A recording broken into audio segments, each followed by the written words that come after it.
The winds of Saranis howled through the jagged canyons, red dust curling into the air like smoke. Juno wiped sweat and grit from her brow as she adjusted the fusion wrench in her hand. The down freighter behind her was finally stable, though still a mess. Another job done, another payment owed. But that wasn't what drew her eyes to the strange cave mouth nestled into the cliffs nearby. She didn't believe in myths. She believed in parts, gears, and the ticking hum of a well-oiled machine. But the villagers had whispered about this place, about the old one, the beast in chains, the guardian who failed. All nonsense, she thought.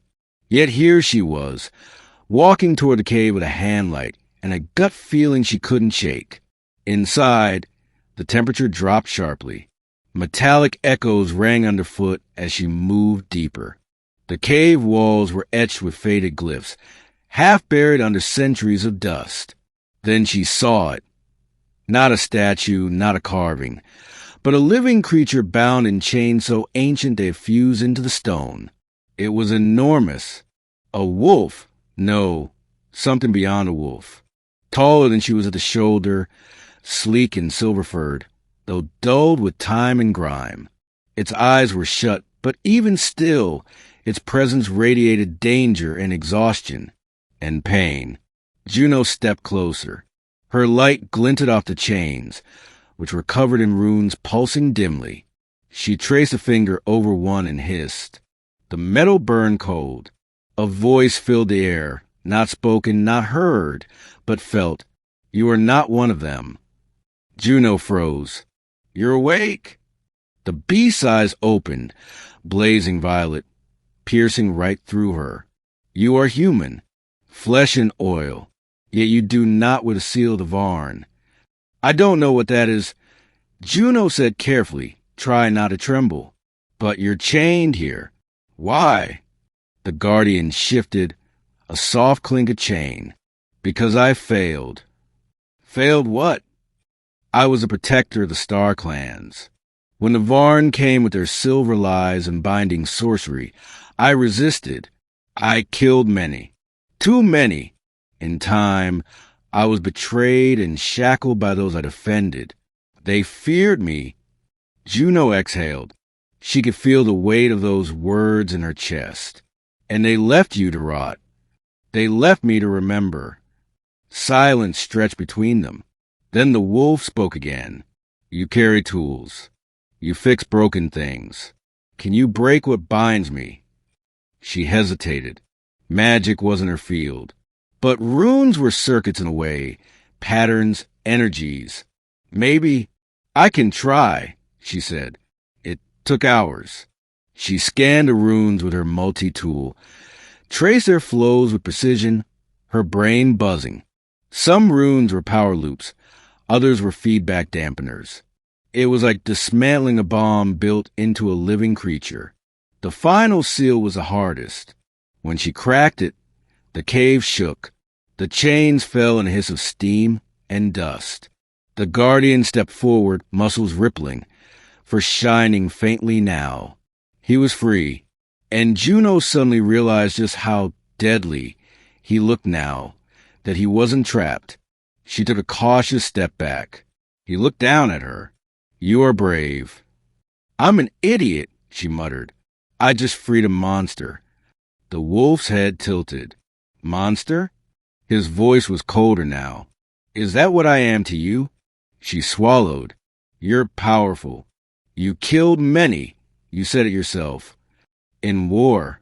As did your kind when your world burned. She winced. Fair point.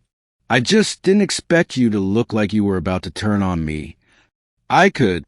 You would not stop me. A long silence. Then Juno raised her chin. Then why don't you? The guardian studied her. For a moment, she felt the full weight of an ancient creature who had seen empires rise and fall. Then, at last, because you broke my chains, not for power, not for glory, but because you saw pain and you acted, that is rare. His voice softened. I owe you a life debt. I am bound by it now. Guardian, still, but now yours. Juno blinked. Wait, what? He dipped his head. I am called Vireth. I will guard you until my debt is paid. I don't need a guardian. I did not say you had a choice. In the weeks that followed, Juno found herself with a very large, very intimidating shadow. Vireth didn't sleep. He watched, listened, and scared the absolute hell out of every raider who tried to jack her parts. One tried to shoot her. Vireth moved so fast he left a sonic boom. The man was alive, but his gun was in 4 pieces, and he'd soiled his pants.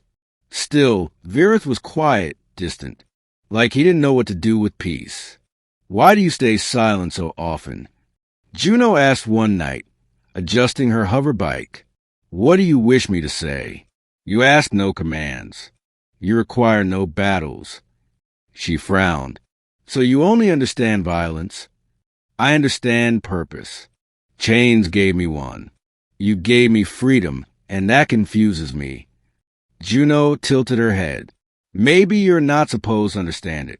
Maybe you're supposed to live it. Vireth said nothing. The change was slow.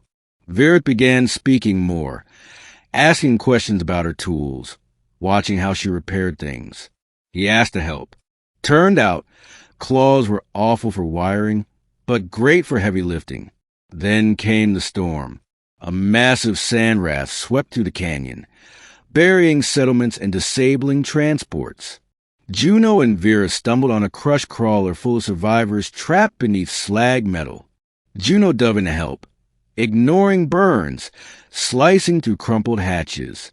When a beam collapsed toward her, Vireth leapt, taking the brunt of it. Vireth! Blood, thick and silver, oozed from his side. He grunted, shoving the wreckage away like paper. You are reckless, he growled.